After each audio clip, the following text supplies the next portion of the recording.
அனைவருக்கும் வெற்றி தமிழ் பயிற்சி அகாடமியின் சார்பாக இனிய வணக்கம். இந்த வீடியோவில் நம்ம ஸ்பெஷல் டெட்டுக்கான நோட்டிஃபிகேஷனை வந்து டிஆர்பி போர்டு இன்றைக்கி பப்ளிஷ் பண்ணியிருக்காங்க. ஸோ அந்த இதில் அந்த நோட்டிஃபிகேஷனோட ஃபுல் டீட்டெயில்ஸை வந்து நம்ம இந்த வீடியோவில் பார்க்க போகிறோம். ஸோ இந்த வீடியோவை கடைசி வரைக்கும் ஸ்கிப் பண்ணாமல் பாருங்கள். உங்களுக்கு தேவையான எல்லா தகவல்களுமே தொகுத்து என்ன பண்ணியிருக்கோம், ஒரு வீடியோ வடிவில் வந்து கொடுத்துருக்கோம். ஸோ முதல் முறையாக நம்ம சேனலுக்கு வர்றவங்க, நம்ம வீடியோவை பார்க்குறவங்க மறக்காமல் நம்மளுடைய சேனலை சப்ஸ்கிரைப் பண்ணி வச்சுக்கோங்க. அப்போ தான் நம்ம போடக்கூடிய வீடியோக்கள் எல்லாமே உங்களுக்கு கிடைக்கும். மறக்காமல் உங்களுடைய நண்பர்களுக்கும் ஷேர் பண்ணுங்கள். உங்களுடைய மேலான கருத்துக்களை கமெண்ட் பண்ணுங்கள். நம்மளுடைய வீடியோவுக்கு ஒரு லைக் போட்டுருங்க. பாருங்கள் நோட்டிஃபிகேஷனுங்க. ஸோ இதில் என்ன சொல்லியிருக்காங்கன்னு பாருங்கள். Tamil Nadu teacher eligibility test for working teachers. சரியாங்க. ஸோ ஒர்க்கிங்கில் இருக்கக்கூடிய டீச்சர்ஸுக்கான ஸ்பெஷல் டெட் அப்படின்னு நம்ம முன்னாடி சொல்லிக்கிட்டு இருந்தோம். ஸோ அதை தான் நமக்கு வந்து இப்போ நம்ம முழுமையாக பார்க்க போகிறோம். பாருங்கள். ஸோ எடுத்த உடனே அவங்க நமக்கு ரொம்ப தெளிவாக சொல்லிட்டாங்க. இந்த எக்ஸாம் யார் எழுதணும் அப்படின்றத தெளிவாக சொல்லியிருக்காங்க. பாருங்கள், இந்த டெட் வந்து only for eligible working teachers. சரிங்களா. ஸோ யார் மட்டும்தான் எலிஜிபிள்? Working teachers. அப்போ அந்த ஒர்க்கிங் டீச்சர்னு சொல்கிறீங்கள சார், அது கீழே யாரெல்லாம் வருவாங்க அதையும் தெளிவாக சொல்லிட்டாங்க. பாருங்கள், நீங்கள் செப்டம்பர் 1, 2025க்கு முன்னால் நீங்கள் அப்பாயின்மெண்ட் ஆகிருக்கலாம். ஒரு ப்ரைவேட் ஸ்கூலுக்கு போயிருக்கலாம், ஒரு கவர்மெண்ட் எய்டடுக்கு இருக்கலாம் போயிருக்கலாம், ஒரு பார்ட் டைம் டீச்சராக நீங்கள் வந்து போயிருக்கலாம். ஸோ கவர்மெண்ட் ஸ்கூல்லே வந்து உங்களுக்கு என்னதுங்க, ஒரு ஸ்பெஷல் டைம் ஸ்கேல் மாதிரி நீங்கள் வந்து உள்ளே போயிருக்கலாம். ஸோ நீங்கள் எல்லாமே யார், செப்டம்பர் 1, 2025க்கு முன்னால் நீங்கள் பணியில் சேர்ந்த ஆசிரியர்களாக இருந்தால் நீங்கள் எல்லாருமே பாருங்கள் என்னென்ன சொல்லியிருக்காங்க. ஸோ அதுக்கு முன்னாடி நீங்கள் ஹெச்ஜிடி வழியாவோ இல்லாட்டி பிடி அசிஸ்டண்ட்டாவோ இல்லைன்னா பாருங்கள் ஸ்பெஷல் டைம் ஸ்கேல் மூலமாகவோ கன்சாலிடேட்டட் பே, அதுக்கப்புறம் வந்து பார்ட் டைம் பே, அதுக்கப்புறம் பார்த்தீங்க அப்படின்னா டைரக்டரேட் ஆஃப் எலிமெண்ட்ரி எஜுகேஷன், அதுக்கப்புறம் வந்து மோஸ்ட் பேக்வேர்டு கிளாஸ் டிபார்ட்மெண்ட். சரிங்க. அதாவது MBC department, Adi Dravidar welfare department, tribal welfare department, Chennai corporation, Coimbatore corporation, Madurai corporation, forest department, differently abled department, other departments. சரிங்களா. இதை தவிர்த்து கவர்மெண்ட் எய்டடு, சரிங்களா, அன்எய்டடு ரெகனைசேஷடு ப்ரைவேட் ஸ்கூல்ஸ். சரிங்களா. So இவங்க எல்லாருமே நீங்கள் என்ன பண்ணிக்கலாம், நீங்கள் எல்லாருமே அப்ளை பண்ணி டெட் எக்ஸாம் எழுதலாம். இது ஃபஸ்ட்டு. ஸோ நிறையா பேருக்கு இதுதான் டவுட்டு, என்னால் டெட்டு எழுதுறதுக்கு எனக்கு எலிஜிபிள் இருக்கா அப்படின்னா நல்லா தெரிஞ்சுக்கோங்க. ஸோ இந்த கேட்டகரிக்குள்ளே தான் நீங்கள் ஏதோ ஒரு கேட்டகரியாக இருப்பீங்க. ஸோ இதை நீங்கள் நல்லா பார்த்துக்கிட்டாலே போதும். அதை தான் நம்ம சொன்னோம். சரிங்களா. அடுத்தது ரொம்ப முக்கியமானது என்ன அப்படின்னா, எனக்கு நோட்டிஃபிகேஷன் எனக்கு கண்டிப்பாக தெரியணும். அதாவது அப்ளிகேஷன் எப்போ ஓப்பன் ஆகும், எப்போ நான் வந்து அப்ளை பண்ணணும், எந்த டேட்டுக்குள்ளே அப்ளை பண்ணணும், ரொம்ப தெளிவாக நமக்கு சொல்லியிருக்காங்க. பாருங்கள், நோட்டிஃபிகேஷன் வந்த டேட்டு இன்றைக்கி. சரிங்களா. ஸோ உங்களுக்கு எப்போ ஆன்லைன் அப்ளிகேஷன் ஓப்பன் ஆகும் அப்படின்னா பிப்ரவரி 18ஆம் தேதி. சரியாங்க. ஸோ பிப்ரவரி 18ஆம் தேதி வந்து அப்ளிகேஷன் வந்து ஓப்பன் ஆகும். ஸோ அந்த பிப்ரவரி வந்து 18ஆம் தேதி என்ன அப்படின்னு சொல்லி நீங்கள் பார்த்தீங்க அப்படின்னா புதன்கிழமை சொல்லியிருக்கிறாங்க. சரிங்களா. ஸோ புதன்கிழமை நெக்ஸ்ட் வீக் வந்து புதன்கிழமை ஓப்பன் ஆகுங்க. அடுத்தது நீங்கள் எப்போ வரைக்கும் நீங்கள் அப்ளை பண்ணிக்கலாம் அப்படின்னா ஏப்ரல் 10ஆம் தேதி வரைக்கும் நீங்கள் என்ன பண்ணிக்கலாம், நல்ல கால அவகாசம் இருக்குது. சரிங்களா. அதுக்காக நிறையா நாட்கள் இருக்கே, நம்ம ஏன் லாஸ்ட்டாக ஒரு 2 நாளைக்கு முன்னாடி அப்ளை பண்ணிக்குவோம் அப்படிலாம் யோசிக்கக்கூடாதுங்க. சரிங்களா. ஸோ 18ஆம் தேதிக்கு மேலே எப்போ உங்களுக்கு ஃப்ரீயாக இருக்கீங்களோ ஸோ ஒவ்வொன்றா பார்த்து ரொம்ப கவனமாக அப்ளை பண்ணிடுங்க. அடுத்தது நீங்கள் உங்களுக்கு லாஸ்ட் டேட்டு சொன்னேன் ஏப்ரல் 10. சரிங்களா. ஸோ ஏப்ரல் 10 உங்களுக்கு லாஸ்ட் டேட்டு.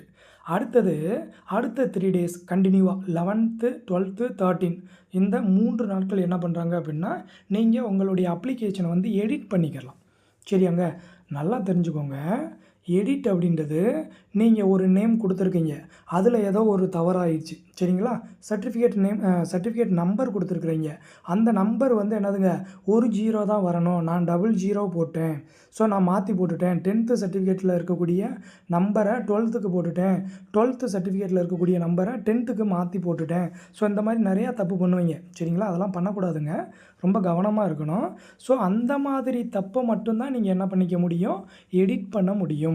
ஆனால் இந்த 3 நாட்களும் உங்களால் என்ன பண்ண முடியாது, அப்ளை பண்ண முடியாது. நல்லா தெரிஞ்சுக்கோங்க.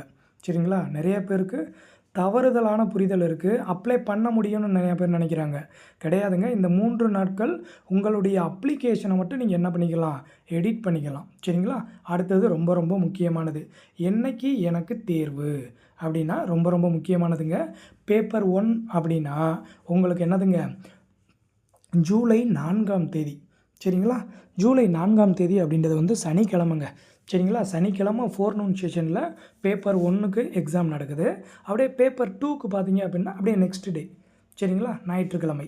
ஸோ சண்டே அன்னைக்கு உங்களுக்கு ஃபோர்நூன் செஷனாக பேப்பர் 2 வந்து நடக்குது. சரிங்களா? ஸோ இது ரொம்ப முக்கியமான பகுதி, நல்லா பார்த்துக்கிறணும். அடுத்தது பார்த்தீங்க அப்படின்னா ஸோ குவாலிஃபிகேஷன் தான். ஸோ அங்கே நம்ம எல்லாமே சொன்னது தான். அடுத்தது வந்து எப்போவும் போல தாங்க. சரிங்களா? நீங்கள் பேப்பர் 1 அப்படின்னா உங்களுக்கு டோட்டலாக பார்த்தீங்க அப்படின்னா 150 மார்க்ஸ் கொடுக்குறாங்க. சரிங்களா? அந்த 150 மார்க்ஸ் வந்து ஈச் சப்ஜெக்ட் வந்து 30 மார்க்ஸ் கொடுக்குறாங்க. ஸோ ஃபஸ்ட் ஒன் வந்து சைக்காலஜி வந்து 30 மார்க்ஸ். சரிங்களா? ஸோ 30 கொஸ்டின்ஸ் கொடுத்துப்பாங்க. ஒரு ஈச் கொஸ்டினுக்கு 1 மார்க்கு. ஓகேங்களா? அப்போ 30 கொஸ்டின்ஸ்க்கு 30 மார்க்ஸ். அதுக்கப்புறம் பார்த்தீங்க அப்படின்னா லாங்குவேஜ் 1 என்ன அப்படின்னா நீங்கள் தமிழ் தான், மேக்ஸிமம் வந்து தமிழ் தான் எடுப்பீங்க. ஸோ தமிழ் மட்டும் இல்லாமல் தெலுங்கு, மலையாளம், கன்னடம், உருது, ஸோ இதுவுமே இருக்குது. ஸோ இந்த பர்டிகுலர் சப்ஜெக்ட்லேருந்து 30 கொஸ்டின்ஸ் இருக்குது. So 30 marks. அடுத்தது பார்த்தீங்க அப்படின்னா இங்கிலீஷ் வந்து உங்களுக்கு செகண்ட் லாங்குவேஜ் பேப்பராக இருக்குது. So 30 questions 30 marks. அதுக்கப்புறம் மேத்தமெட்டிக்ஸ், ஸோ மேக்ஸ் வந்து 30 கொஸ்டின்ஸ் 30 மார்க்ஸ். அடுத்தது வந்து என்வாயர்மெண்டல் ஸ்டடீஸ். ஸோ நீங்கள் பேப்பர் 1க்கு படிக்கிறவங்க கண்டிப்பாக வந்து சயின்ஸ் மற்றும் சோசியல். சரிங்களா? ஸோ இந்த ரெண்டும் சேர்த்து தான் உங்களுக்கு என்ன பண்ணுவாங்க, 30 மார்க்ஸ் கொடுப்பாங்க. மேக்ஸிமம் வந்து எல்லோரும் என்ன சொல்கிறாங்க அப்படின்னா 15, அதாவது வந்து உங்களுக்கு சயின்ஸில் 15 இருக்கும், சோசியலில் 15 இருக்கும் அப்படின்னும் சொல்கிறாங்க. சிலர்கிட்ட கேட்கும்போது என்ன சொல்கிறாங்க, அப்படிலாம் கிடையாது சார், அவங்களோட விருப்பம் சார், கொஸ்டின் எடுக்கிறவங்களுடைய விருப்பம் தான். அவங்க 20 கொஸ்டின்ஸ் வந்து சோசியலில் வச்சுட்டு 10 கொஸ்டின்ஸ் வந்து அவங்க சயின்ஸில் கூட வைக்கலாம். ஸோ அது கொஸ்டின் எடுக்கிறவங்களுடைய மனநிலையை பொறுத்தது அப்படின்றாங்க. ஸோ டோட்டலாக உங்களுக்கு எத்தனை அப்படின்னா டோட்டலாக 150 கொஸ்டின்ஸுக்கு 150 மார்க். சரிங்களா? இது யாருக்கு, பேப்பர் 1. சரிங்களா? அடுத்தது பாருங்கள், அப்படியே பேப்பர் 2 இதுவும் நமக்கு அப்படியே சேமுங்க. ஸோ இதில் என்ன மாற்றம் இருக்குது அப்படின்னா அதே அங்கே இருக்கக்கூடிய சைக்காலஜி எப்படி 30 வினாக்களுக்கு 30 மதிப்பெண்ணோ அதே மாதிரி இங்கே 30 வினாக்களுக்கு 30 மதிப்பெண். அடுத்தது லாங்குவேஜ். சரிங்களா? ஸோ லாங்குவேஜ் வந்து நீங்கள் தமிழ் 30 கொஸ்டின்ஸு 30 மார்க்ஸ். அடுத்து லாங்குவேஜ் 2 வந்து இங்கிலீஷ் 30 கொஸ்டின்ஸுக்கு 30 மார்க்ஸ். சரிங்களா? ஸோ அப்போ ரிமைனிங் 60 கொஸ்டின் இருக்குது பார்த்தீங்களா? ஸோ நல்லா தெரிஞ்சுக்கோங்க, இந்த 60 மார்க்குக்கு நீங்கள் எஃபோர்ட் போட்டாலே அழகாக நீங்கள் பாஸ் ஆகிடலாம். சரிங்களா? So Tamil 30 marks. ஓகேங்களா? அடுத்து உங்களோட மேஜர் சோசியல்னால் சோசியல், சயின்ஸ்னால் மேக்ஸ் அண்டு சயின்ஸு. சரிங்களா? ஸோ நீங்கள் பார்த்தீங்க அப்படின்னா 60 வினாக்கள். ஸோ 60 30 எவ்வளவு, 90 கொஸ்டின். சரிங்களா? இந்த 90ல் நீங்கள் எலிஜிபிள் மார்க் எவ்வளோ தான் உங்களுக்கு எல்லாருக்குமே நல்லா தெரியும். லாஸ்ட்டாக தான் போன மாதம் தான் ஜிஓ பாஸ் பண்ணாங்க. என்னதுங்க, 75 மார்க்ஸ் எடுத்தால் போதும். சரிங்களா? இதே இது எஸ்சி கேட்டகரியாக இருந்தால் 60 மார்க்ஸ் எடுத்தால் போதும். ஓசி கேட்டகரி வந்து என்ன பண்ணணும், உங்களுக்கு தான் மார்க்கு கூட. சரிங்களா? ஸோ நீங்களும் அழகாக என்ன பண்ணிடலாம், செலக்டிவாக படித்தாலே என்ன பண்ணிடலாம், எளிமையான முறையில் நீங்கள் பாஸ் ஆகிடலாம். சரியாங்க? ஸோ இது பேப்பர் 2க்கு. சரிங்களா? அடுத்தது இப்போ உங்களுக்கான எக்ஸாமினேஷன் ஃபீஸ் தெரிஞ்சுக்கோங்க. ஸோ எக்ஸாமினேஷன் ஃபீஸ் பார்த்தீங்க அப்படின்னா அதாவது வந்து பிசி எம்பிசி இருப்பீங்க பார்த்தீங்களாங்க, பிசி எம்பிசி டிஎன்சி உங்கள் எல்லாருக்குமே பார்த்தீங்க அப்படின்னா 600 ரூபாய். சரிங்களா? இதை தவிர்த்து அதாவது இவங்களை தவிர்த்து அதே இது வந்து நீங்கள் வந்து SC SCA ST differently abled person இந்த மாதிரிலாம் இருந்தீங்க அப்படின்னா உங்களுக்கு 300 ரூபாய். சரிங்களா? ஸோ எல்லாருமே என்ன பண்ணணும், கண்டிப்பாக வந்து அமௌண்ட்டு பே பண்ணி தான் ஆகணும், ஃப்ரீ கிடையாது, தெரிஞ்சுக்கோங்க. ஸோ எக்ஸாமினேஷன் ஃபீஸ் பே பண்ணால் மட்டும்தான் உங்களுக்கு என்ன பண்ணுவாங்க, ஹால் டிக்கெட்டை வந்து ரிலீஸ் பண்ணுவாங்க. ஸோ ரொம்ப கவனமாக இருக்கணும். சரிங்களா? ஸோ நீங்கள் என்ன உங்கள் யூபிஐயில் கூட net banking, credit card, debit card எதை வேணாலும் நீங்கள் எப்பவும் போல தாங்க, எப்படினாலும் மேக்ஸிமம் நிறைய பேர் ப்ரௌசிங் சென்டர் தான் போக போகிறீங்க. ஸோ அங்கே கரெக்டாக அப்ளை பண்ணுறாங்களான்னு மட்டும் கரெக்டாக செக் பண்ணிக்கிறணும். சரியாங்க? அடுத்ததுங்க, ஸோ இதுதான் அந்த குவாலிஃபையிங் மார்க்.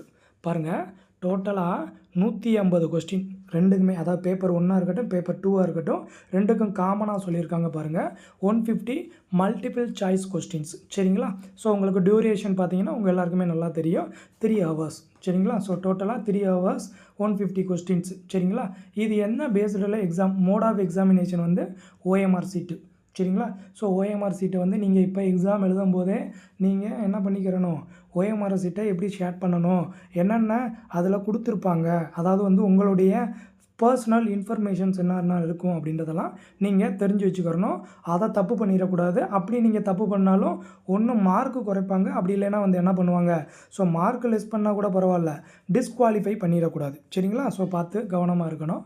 பாருங்கள் உங்களுக்கு ஸோ இந்த மினிமம் குவாலிஃபையிங் மார்க்ஸை மட்டும் பார்த்துக்குருவோம். ஸோ நான் ஆல்ரெடி சொன்னது தான், ஓசி கேட்டகரிக்கு மட்டும் அதிகமாக கொடுத்துருக்குறாங்க. எவ்வளோ அப்படின்னா 90 மார்க்ஸ். சரிங்களா? ஸோ 90 மதிப்பெண் எடுக்கணும். அடுத்து பிசி, எம்பிசி, டிஎன்சி, பிடபிள்யூடி இவங்களுக்கெல்லாம் பார்த்தீங்க அப்படின்னா 75 மார்க்ஸ் வந்து எடுக்கணும்.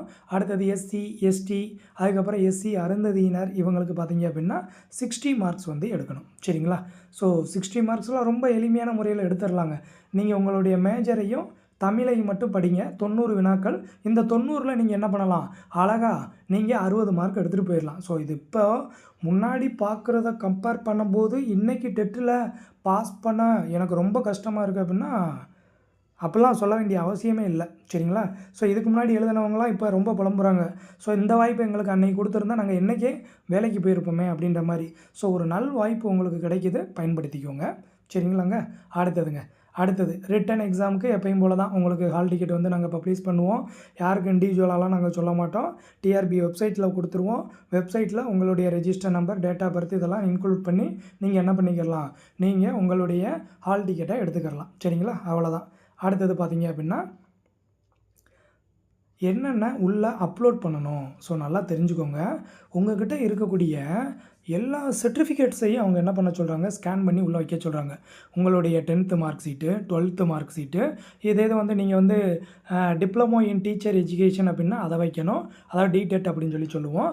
அடுத்து வந்து டிகிரி சர்டிஃபிகேட்டு. சரிங்களா? ஸோ நீங்கள் வந்து பிஎட் முடிச்சிருப்பீங்க, இல்லை வந்து பிஎஸ்சி, பிஎடு, ஸோ உங்களுடைய எல்லா மார்க் ஷீட்டையும், சரிங்களா, ஒன்று கன்சாலிடேட்டடு, அப்படி இல்லைன்னா நீங்கள் இண்டிவிஜுவலாக தான் வச்சுருக்கீங்க அப்படின்னா எல்லாத்தையுமே மெர்ஜ் பண்ணி ஒரே பிடிஎஃபாக கொண்டு வரணும்னு சொல்லியிருக்கிறாங்க. நீங்கள் பாட்டுக்கு எல்லாம் 10th 12th எல்லாத்தையும் சேர்த்து ஒரு பிடிஎஃபாக கொண்டு வந்துடக்கூடாது.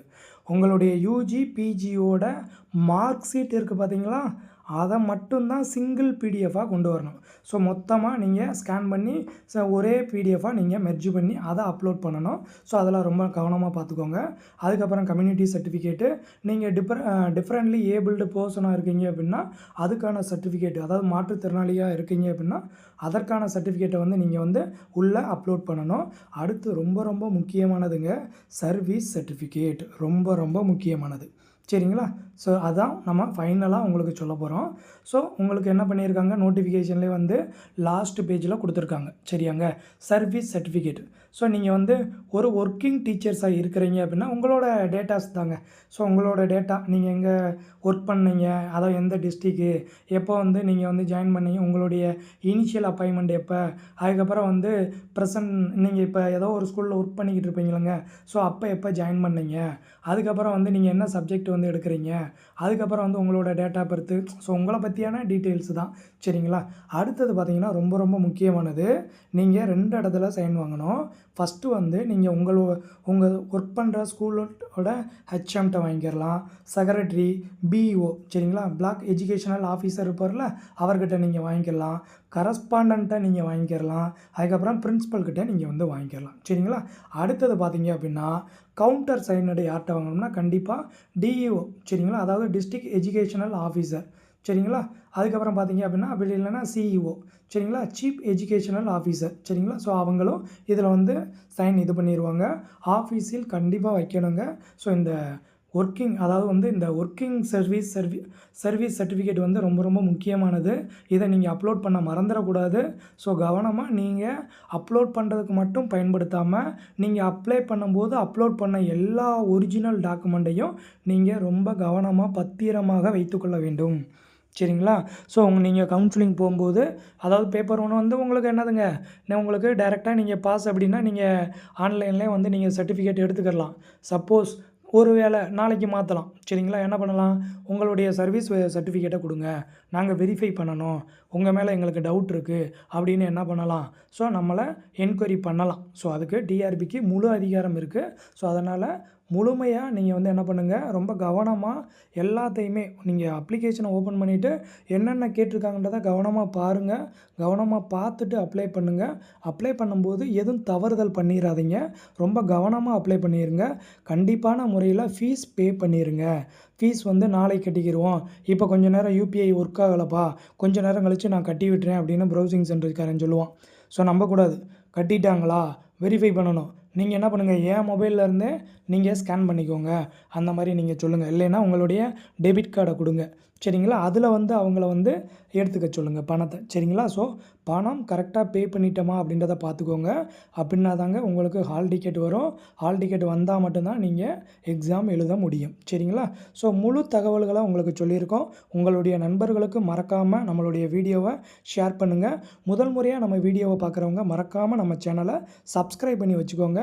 கண்டிப்பா நீங்க டெட் எக்ஸாம் பாஸ் ஆகுறதுக்கு முழுமையாக வெற்றி தமிழ் அகாடமி உங்களுக்கு உறுதுணையாக இருக்கும். அனைவருக்கும் மிக்க நன்றி.